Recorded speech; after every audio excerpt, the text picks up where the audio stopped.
Hello everyone, welcome back to मेरा study. तो आज का पहला क्वेश्चन हम लोग का, इफ यू वी एंड डब्ल्यू are the component of the velocity of a moving particle then the equation u by dx and v by dy equal to w by dz represent an equation of. किस flow के लिए है ये? One dimensional के लिए है कि two dimensional या थ्री डायमेंशनल के लिए है? देखो एक्स वाई जेड तीनों है तो इतना तो पक्का है कि ये थ्री डायमेंशनल के लिए है, तो ऑप्शन नंबर सी हो जाएगा करेक्ट ऑप्शन। तो स्ट्रीम लाइन इक्वेशन से हम लोग जानते थे क्या होता था, d x by u equal to d y by v equal to d z by डब्ल्यू, और इसी को क्या किया है, उल्टा करके लिख दिया है। नेक्स्ट क्वेश्चन है, the stream function psi equal to x cube minus y cube is observe for a two dimensional flow field, what is the magnitude of the velocity at point 1, -1। तो देखो साइन इक्वल टू दिया हुआ है x cube minus y cube. अब stream function में हम लोग जानते हैं ये होता है u equal to minus del psi by del y and v equal to होता था del psi by del x. तो सबसे पहले u वाला कैलकुलेट करते हैं हम लोग, तो ये हो गया u इक्वल टू माइनस और del psi by del y करेंगे तो x वाला टर्म को कांस्टेंट ट्रीट करेंगे तो इसका डिफरेंशिएशन हो जाएगा 0। तो del psi by del y हो जाएगा -3y²। तो u आ जाएगा यहाँ से 3y²। और अगर हम लोग इधर v का करें तो यहाँ पे माइनस नहीं है, केवल del psi by del x है, तो y वाला को कांस्टेंट करेंगे तो उसका 0 हो जाएगा। तो ये हो जाएगा 3x²। तो u का हो गया 3y² और v का हो गया 3x²। अब हम लोग यहाँ से देखें, अब हम लोग को पॉइंट का कोऑर्डिनेट दे दिया है 1 और -1, तो ये हो गया x का वैल्यू और ये हो गया y का वैल्यू। तो रख देते हैं यहाँ से, तो u इक्वल टू जब y इक्वल टू -1 रखेंगे तो 3 इंटू -1 का होल स्क्वायर, तो ये तो हम लोग को 3 ही आ जाएगा, 3 मीटर पर सेकेंड। और v वाला में भी आ जाएगा, यहाँ पे x का 1 रखेंगे तो ये भी आ गया 3 मीटर पर सेकेंड। अब ये हो गया u डायरेक्शन और ये हो गया v, यानी कि x और y में अलग अलग आ गया। तो रिजल्टेंट वेलोसिटी के लिए हम लोग को क्या करना पड़ेगा, इसका मैग्नीट्यूड निकालने के लिए √3 का स्क्वायर प्लस फिर से 3 का स्क्वायर, तो ये हो जाएगा 2 इंटू 3 का स्क्वायर रूट के अंदर में, तो इधर निकलेगा √2 इंटू 3। तो √2 का वैल्यू हो जाता है 1.41 और ये हो गया 3, तो ये आ जाएगा 4.24 मीटर पर सेकेंड करके। तो ऑप्शन नंबर ए हो जाएगा इसका करेक्ट आंसर। नेक्स्ट क्वेश्चन है, non uniform flow occurs when. तो देखो नॉन यूनिफॉर्म फ्लो के लिए क्या होना चाहिए, change in properties with respect to space. ठीक है, स्पेस के रिस्पेक्ट में ये 0 नहीं होना चाहिए, तो हो जाता है वो non uniform flow.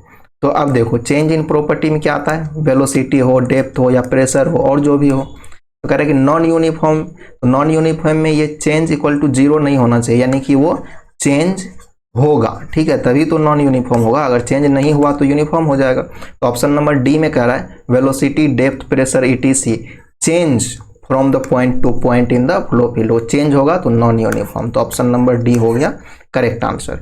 Next question है, consider the following statement regarding a path line in a fluid flow. पहला स्टेटमेंट है, a path line is a line traced by a single particle over a time period, तो ये option बिल्कुल सही है। दूसरा कह रहा है कि अ path line shows the position of a same particle at a successive time instant, तो ये भी सही है। तीसरा कह रहा है कि अ path line shown the instantaneous position, ये गलत है। इंस्टेंटेनियस पोजीशन हम लोग को स्टिक लाइन शो करता था। ठीक है, स्टिक लाइन एक ही ओरिजिन से निकलता था, तो 3 नंबर हो गया गलत, तो 1, 2 है सही, तो ऑप्शन नंबर बी हो गया इसका करेक्ट आंसर। नेक्स्ट क्वेश्चन है, the velocity potential function is given by an expression. ये वेलोसिटी पोटेंशियल फंक्शन दे दिया है phi equal to and the velocity component in x direction, x direction में velocity component पूछ रहा है। चलो तो फंक्शन तो यहाँ पे लिखा हुआ है, यहीं से काम चला लेंगे। तो वेलोसिटी पोटेंशियल फंक्शन के लिए हम लोग जानते हैं होता है u equal to minus del phi by del x और v इक्वल टू हो जाता है minus del phi by del y और w इक्वल टू हो जाता है minus del phi by del z. तो हम लोग को यहाँ पे किधर पूछा है, केवल x डायरेक्शन में, तो केवल u का काम है, इस दोनों का काम इस क्वेश्चन में नहीं है, तो इसको भूल जाओ। तो u इक्वल टू हो गया माइनस और del five by del x, x के रिस्पेक्ट में पार्शियल डिफ्रेंसिएशन करके लिखेंगे इस ब्रैकेट में। तो देखो x के करेंगे तो यहाँ पे y को कांस्टेंट करना पड़ेगा, तो y to the power cube by 3 ये हो गया कांस्टेंट, और x का करेंगे तो ये हो जाएगा 1, ठीक है। तो इसका तो 1 हो गया और माइनस साइन इधर रहेगा इसका। फिर इस वाले टर्म में देखो केवल x वाला टर्म ही है, तो ये हो जाएगा माइनस का 2x, ठीक है, और प्लस फिर इधर y वाला टर्म कांस्टेंट, तो y बाई 3 हो गया कांस्टेंट, और x क्यूब है तो इसका हो जाएगा 3x स्क्वायर, और ये y वाला टर्म कांस्टेंट है, केवल y ही है तो इसका तो डिफरेंशिएशन 0 हो जाएगा, तो ये हो गया 0। अब इस माइनस से मल्टीप्लाई करेंगे सब अंदर में, तो ये हो जाएगा y to the power cube divide by 3, और ये हो जाएगा प्लस का 2x, और इधर हो जाएगा minus 3x square into y by 3, 3 हो जाएगा कैंसिल, तो हम लोग को बच जाएगा y to the power 3 divide by 3 plus 2x minus x square into y. तो देखो किस में है, तो y टू दी पावर 3 और डिवाइड बाई 3, तो ऑप्शन नंबर बी देखो पूरा तीनों का तीनों मिल रहा है, तो ऑप्शन नंबर बी हो गया हम लोग को करेक्ट आंसर। नेक्स्ट क्वेश्चन है, in case of two dimensional flow the component of velocity are given by u equal to ax, तो u इक्वल टू दिया हुआ है ax और v इक्वल टू by, ठीक है, तो v इक्वल टू हो गया by, और कह रहा है कि steam line will be consist of a series of, तो कंसिस्ट ये स्टीम लाइन कैसा होगा, तो स्टीम लाइन के लिए हम लोग जानते हैं dx by u equal to dy by v, तो यहाँ से dx बाई यू का वैल्यू हम लोग रखेंगे ax इक्वल टू ये हो जाएगा du बाई v का वैल्यू रखेंगे by, तो a और b तो कैंसिल है, बाकी को इंटीग्रेट करेंगे तो ये हो जाएगा 1 बाई a तो कांस्टेंट, और 1 बाई x का इंटीग्रेशन क्या हो जाएगा ln log x, और इधर भी हो जाएगा 1 बाई b, इसका इंटीग्रेशन log y। अब यहाँ से हम लोग क्या करते हैं, और प्लस में यहाँ c भी जुट जाएगा, तो दोनों तरफ क्या करते हैं a और b से मल्टीप्लाई कर देते हैं, तो इधर हम लोग को देखो इधर भी पूरा a b से मल्टीप्लाई कर दो और इधर भी पूरा a b से मल्टीप्लाई कर दो, तो देखो a कट जाएगा तो इधर बचेगा b ln x, और इधर b कट जाएगा तो बचेगा a ln y, और इस c में करेंगे तो ये तो हो जाएगा टोटल a b c। अब देखो क्या कर सकते हैं, तो ये जो b पीछे बैठा हुआ है इसको इधर x के कपार पे चढ़ा देंगे, तो ln x to the power हो जाएगा b, और इस a को y के कपार पे चढ़ा देंगे तो y to the power a, ln y to the power a, और प्लस में हो गया a b c। ऐसा होता है लॉगरिथम के फार्मूला में पढ़े होंगे आप लोग। अब इसको इधर ले आते हैं दोनों लॉग वाला को एक साइड, तो ln x to the power b minus हो गया ln y to the power a equal to a b c। अब ये माइनस में है तो इसको डिवाइड में लिख सकते हैं, तो ये हो जाएगा ln x to the power b by y to the power a equal to में आ जाएगा a b c, इधर से लॉग हटा देंगे इधर e आ जाएगा बेस में, तो x to the power b और y to the power a equal to e to the power a b c, तो ये e के फंक्शन में आ गया, और e का ग्राफ हम लोग जानते हैं वो हाइपरबोलिक आर्क बनता है, तो ऑप्शन नंबर सी हो जाएगा इसका करेक्ट आंसर।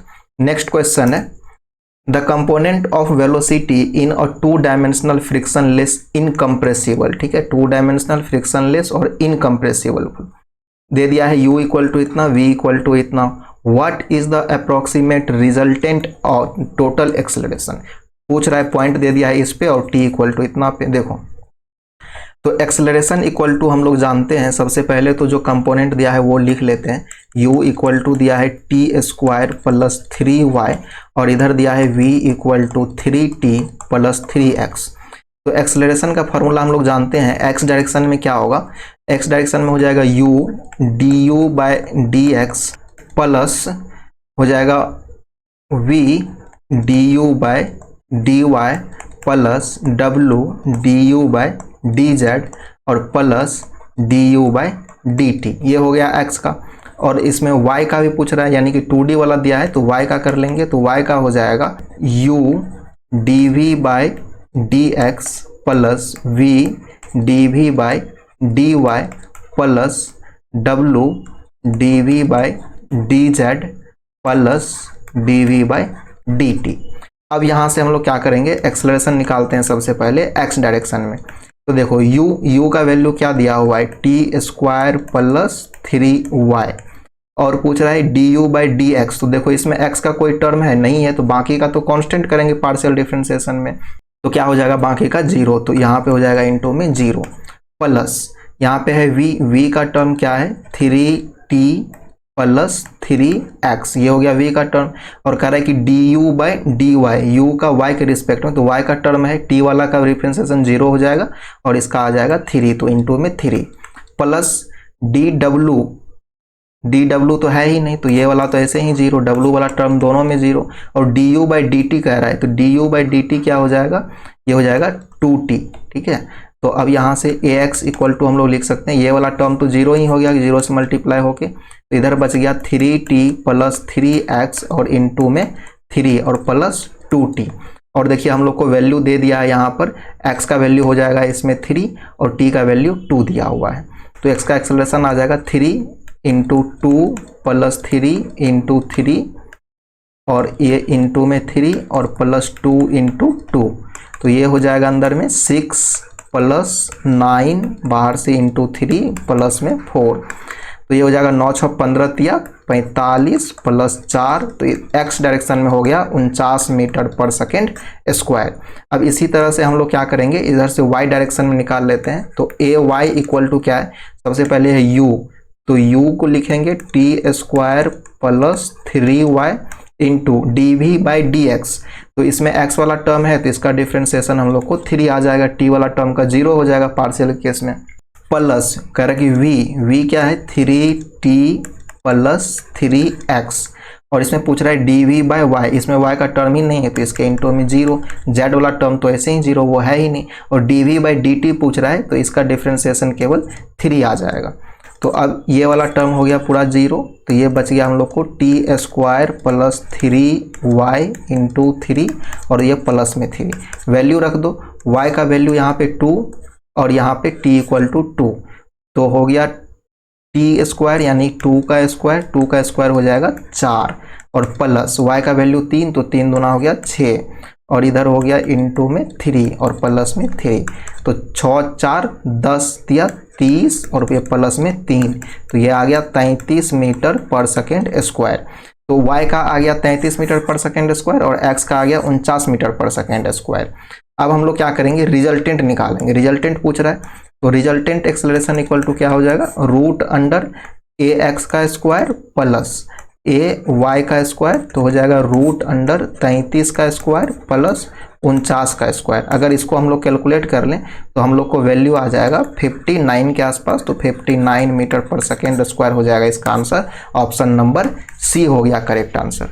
नेक्स्ट क्वेश्चन है यूनिफॉर्म फ्लो अकर व्हेन, कह रहा है कि यूनिफॉर्म फ्लो कब होगा, ठीक है। देखो यूनिफॉर्म फ्लो होने के लिए आपको क्या होना चाहिए कि पाइप का जो डायमीटर है वो सेम होना चाहिए, ना एरिया चेंज होगा, ना वेलोसिटी चेंज होगा, ना कोई और प्रॉपर्टी चेंज होगा।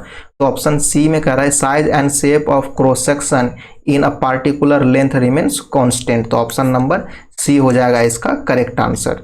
नेक्स्ट क्वेश्चन है the path of jet discharge from bottom opening in a tank full of water will be, तो देखो ये मान लो कि कोई टैंक है और इसके बॉटम में कोई ओपनिंग है, तो कह रहा है यहाँ से जो डिस्चार्ज निकलेगा इसका पाथ जो ये बनेगा, ये पाथ कैसा बनता है, तो इसका जो आंसर हो जाएगा ऑप्शन नंबर डी हो जाएगा parabola with its vertex eight opening. ये पाराबोला पाथ को फॉलो करता है और इसका वर्टेक्स यहाँ ओपनिंग पे रहेगा, ठीक है। अगर हम लोग इसको एक्सेस देंगे तो फिर अगर इसको इधर से बढ़ाएंगे तो ये इस तरह से हो जाएगा शेप इसका, तो ऑप्शन नंबर डी हो गया इसका करेक्ट आंसर। नेक्स्ट क्वेश्चन है how could Magnus effect be stimulated as, ठीक है। कह रहा है कि मैग्नस इफेक्ट को कैसे स्टिमुलेट कर सकते हैं, कौन सा कॉम्बिनेशन में। तो देखो सबसे पहले मैग्नस इफेक्ट क्या होता है कि ये कोई मान लो कि एक सिलेंडर है और ये इधर से एयर है, तो एयर के बीच जब ये स्पिन करते रहता है ना, तो उसी को हम लोग कहते हैं मैग्नस इफेक्ट। तो इसमें कौन कौन सा चीज़ कंबाइंड रहता है, एक तो यूनिफॉर्म फ्लो होना चाहिए, फिर इरोटेशनल, उसके बाद वर्टेक्स और डॉट, तो बी नंबर हो जाएगा इसका करेक्ट आंसर। नेक्स्ट क्वेश्चन है a type of flow in which the fluid particle while moving in the direction of flow rotate about their mass centre, ठीक है। सेंटर ऑफ मास के about जब वो rotate करता है तो उसको हम लोग रोटेशनल फ्लो कहते हैं, तो ऑप्शन नंबर डी हो गया इसका करेक्ट आंसर। नेक्स्ट क्वेश्चन है a stream line is defined as a line. तो देखो स्ट्रीम लाइन हम लोग जानते हैं कि एक क्या होता है, ये एक इमेजिनरी लाइन है जिस पे टेंजेंट ड्रॉ करते हैं तो ये वेलोसिटी का डायरेक्शन देता है। ये डेफिनेशन हम लोग जानते हैं।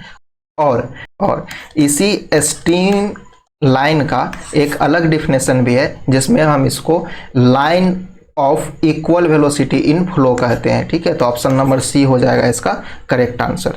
नेक्स्ट क्वेश्चन है, a flow in which each liquid particle has a definite path and the path of individual particle do not cross each other is called। तो देखो हम लोग जानते हैं स्ट्रीम लाइन में ये क्रॉस करना अलाउ नहीं रहता है क्योंकि एक पॉइंट पे एक ही वेलोसिटी हो सकता है, यूनिक वेलोसिटी एग्जिस्ट करता है, तो वो स्ट्रीम लाइन इसका हो जाएगा करेक्ट आंसर। स्ट्रीम लाइन में ही क्या होता है, क्रॉस करना अलाउ नहीं रहता है, नहीं क्रॉस कर सकता है वो। नेक्स्ट क्वेश्चन है, flow between the any two stream line, ये ऑलवेज क्या होता है, सेम रहता है, तो रिमेन्स कांस्टेंट, यानी कि option number D remains the same, तो डी हो गया करेक्ट ऑप्शन। नेक्स्ट क्वेश्चन है, the equation of continuity holds good when the flow. देखो इक्वेशन ऑफ कंटिन्यूटी मतलब हुआ कि मास कंजर्वेशन का। ठीक है, तो मास कंजर्वेशन का नियम हमेशा वैलिड रहता है चाहे कोई भी हो, तो ऑल ऑफ द एबव हो जाएगा इसका करेक्ट आंसर, तो ऑप्शन नंबर डी।